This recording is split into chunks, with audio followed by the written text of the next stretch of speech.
السلام عليكم ورحمة الله وبركاته. بسم الله والحمد لله والصلاة والسلام على رسول الله وعلى آله وأصحابه أجمعين. ټول هغه څخه زړه له تله مننه کوم چې تر دې دمه زموږ سره زموږ چینل سبسکرایب کړی دی. که تر دې دمه تاسو زموږ چینل نوی سبسکرایب کړئ نو مهرباني وکړئ په سبسکرایب بټن باندې کلیک کړئ او ورپسې د بل آیکون کلیک کړئ ترڅو تاسو د نوي ویډیوګانو د پورته کولو څخه باخبره اوسئ. که مو ویډیو خوښه شوه نو په لایک بټن باندې کلیک وکړئ، د نورو سره د شریکولو لپاره په شیر بټن کلیک وکړئ ترڅو هغوی هم ترېنه ګټه پورته کړي. تاسو کولی شئ چې دغه ویډیو په واتساپ، فیسبوک، ټویټر، ایمیل او داسې نور اپس کې د خپل ملګرو سره شریک کړئ. د لینک کاپي کولو لپاره کاپي باندې کلیک وکړئ. خپل وړاندیزونه، نظرونه او پوښتنې حتما زموږ سره د کمنټ په برخه کې شریک کړئ ترڅو دا پروګرام لا پسې ښه شي. په دې چینل کې تاسو په خپله ژبه خپل تعلیمي بېلابېل مهارتونه پورته کولی شئ. د امریکا د متحده ایالاتو د پرمټ ازموینې پوښتنې او ځوابونه څلورم درس دی. 11مه پوښتنه: د مات شوي ژیړ کرښې ترڅنګ یوه روغه یا سیده ژیړه کرښه په دې معنا ده د مات شوي کرښې څخه څنګ ته موټر ممکن تیر شي. د دواړو لورو څخه ممکن موټر چلونکی تیر شي. د روغې کرښې سره نږدې موټر چلونکی تیریدلی شي. سم ځواب دی د مات شوي کرښې څنګ ته موټر ممکن تیر شي. راځو د ځواب وضاحت ته. ژیړ لاینونه دوه طرفه ترافیک سره جلا کوي، یعنی په سړک باندې د دواړو مخالفو لورو څخه موټر حرکت کوي. ماته ژیړه کرښه د روغې ژیړې کرښې ترڅنګ په دې معنا ده چې ماتې ژیړې کرښې ته نږدې موټر د کرښې څخه اوښتلی شي کله چې ورته کوم خطر نه وي یا د دوی لپاره چې خوندي وي. 22مه پوښتنه: تاسو غواړئ په دوه طرفه سړک کې پورته موټر پارک کړئ او هیڅ څنډه یا کرب شتون نه لري. تاسو د خپل موټر مخکیني ویلونه یا ټایرونه کوم لوري ته اړوئ؟ نیغ مخامخ، چپ د سړک مرکز په لور، ښي د سړک غاړې ته.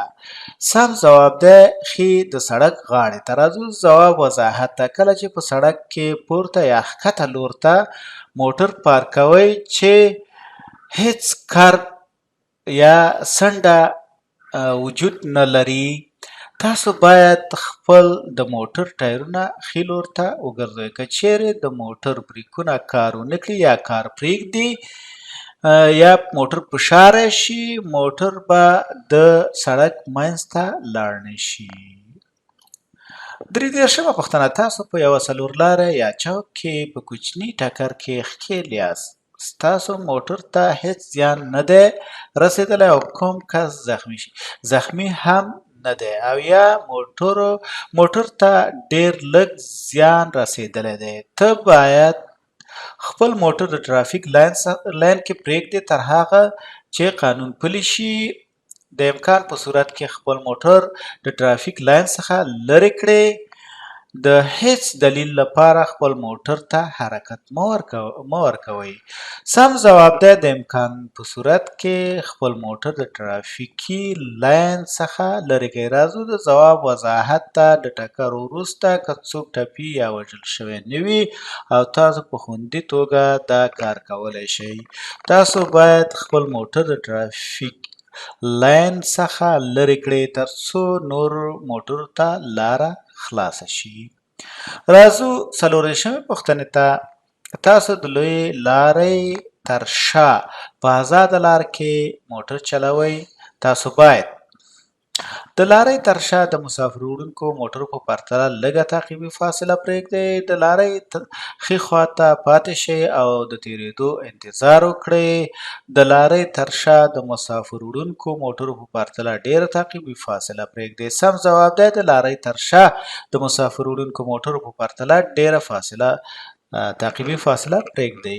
راځو د ځواب وضاحت ته. که تاسو په ازاده لار یعنې فریوی کې د لارۍ تر شا موټر چلوئ، تاسو باید د مسافر وړونکو موټرو په پرتله د لارۍ تر شا ډېره تعقیبي فاصله پرېږدئ، ځکه چې لویې موټرې پراخه یا لویه ړنده نقطه لري. یعنې تاسو په اسانۍ سره که تاسو ورسره نږدې ډېر لاړ شئ نږدې، نو تاسو په خپل عقب هندارو کې لیدلی نه شي. 15مه پوښتنه: تاسو باید د لارې حق سپینې عصا لرونکي یا لارښود سپي کاروونکي پیاده کس ته ورکړئ. یوازې په هغه صورت کې چې د تېرېدو ساتونکی شتون ولري یا ګارد شتون ولري، یوازې په هغه صورت کې چې د پولیسو افیسر ورته لارښوونه وشي. په هر وخت کې سم ځواب دی. په هر وخت کې باید چې پیاده یا پلي تلونکي، امسا لرونکي یا لارښود سپي لرونکي وي او د سړک څخه اوړي، تاسو باید د لارې حق هغوی ته ورکوئ. هغوی د لارې د حق اولیت لري. راځو د ځواب وضاحت ته. پیاده تلونکي چې سپینه عصا یا لارښود سپی کاروي، په هر وخت او حالت کې د لارې حق لري. تاسو باید دوی ته د لارې حق ورکړئ. لکه دغسې سپی ورسره وي، امسا ورسره وي، مثال سړک څخه تېرېږي، دا سپي دوی ته لارښوونه کوي، لکه دا امسا ورسره ده او مخکې ځي. راځو 16مه پوښتنې ته. ستاسو د موټر په ړنده نقطه کې د بل موټر لیدلو لپاره تاسو باید دننه د عقب ښیښو کې وګورئ، په خپله اوږه باندې وګورئ، یعنې اور شولډر وکړئ. بیرون دواړه لورو ته په عقب هندارو یا ښیښو کې وګورئ. سم ځواب دی په خپله اوږه باندې وګورئ، یعنې اور شولډر وکړئ. ړنده نقطه د موټر د هغه ځایونو څخه عبارت دی چې تاسو یې په عقب هندارو کې نشئ لیدلی. د ړندو نقطو د چک کولو لپاره تاسو باید هغه لور ته په خپله اوږه باندې وګورئ. 30مه پوښتنه: تاسو په ازاده لار یا فریوی کې یاست او ټرافیک ستاسو په لاین کې یو ځای کېږي. تاسو باید که امکان ولري د یو ځای کېدونکو ټرافیکو لپاره ځای ورکړئ. د ګړندي موټر چلولو له لارې خپل د لارې حق تایید کړئ یا ثابت کړئ. تل خپل موقف وساتئ. سم ځواب دی که امکان ولري د یو ځای کېدونکو موټرو لپاره ځای ورکړئ. راځو د ځواب وضاحت ته. که تاسو ته نور ټرافیک اجازه درکوي، تاسو باید را یو ځای کېدونکو موټرو ته د امکان په صورت کې ځای ورکړئ. 38مه پوښتنه: د لوی لارۍ مخ ته اضافي ځای ته اړتیا ده، ځکه نور ډریوران به په ازاده لار یا فریوی کې یو ځای شي، ځکه چې لارۍ چلوونکی خپل موټر ودروي. نور موټر چلوونکي کله چې دوی غواړي ورو شي. سم ځواب دی ځکه چې لارۍ چلوونکی خپل موټر ودروي. راځو د ځواب وضاحت ته. لوی لارۍ مخ ته ډېر اضافي فاصلې یا ځای ته اړتیا لري، ځکه چې دوی د کوچني موټرو پرتله ژر بریک نیولی نه شي. 39مه پوښتنه: کله چې بل موټر څخه مخکې شئ، دا خوندي ده چې بیرته خپل لاین ته راستانه شئ. که بل موټر چلوونکی تاسو ته اشاره درکوي چې بیرته لاین ته ننوځئ، که تاسو تېر شوي موټر په اوږه باندې د لیدو څخه وروسته وګورئ. د وروستي موټر دواړه مخکیني څراغونه د خپل موټر په عقب هنداره کې په بشپړ ډول وګورئ.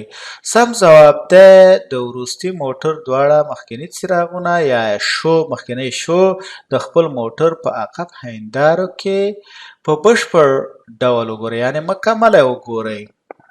راځو د ځواب وضاحت ته. مخکې له دې چې له تېرېدو وروسته خپل اصلي لاین ته بیرته راشئ، تاسو باید ډاډ ترلاسه کړئ چې تاسو په خطرناک ډول هغه موټر ته نږدې نه یاست چې تاسو ترې مخکې شوي یاست. کله چې تاسو په عقب هنداره کې د وروستي موټر دواړه مخکیني څراغونه یا شو وګورئ، نو بیا ستاسو بیرته راستنېدو لپاره کافي خونه وجود لري.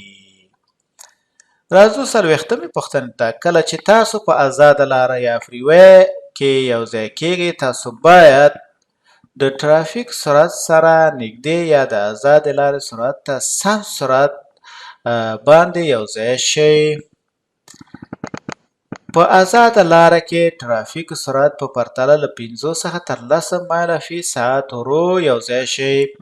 د فریوی ټرافیک لپاره سرعت ټاکل شوی حد سره یوځای شي.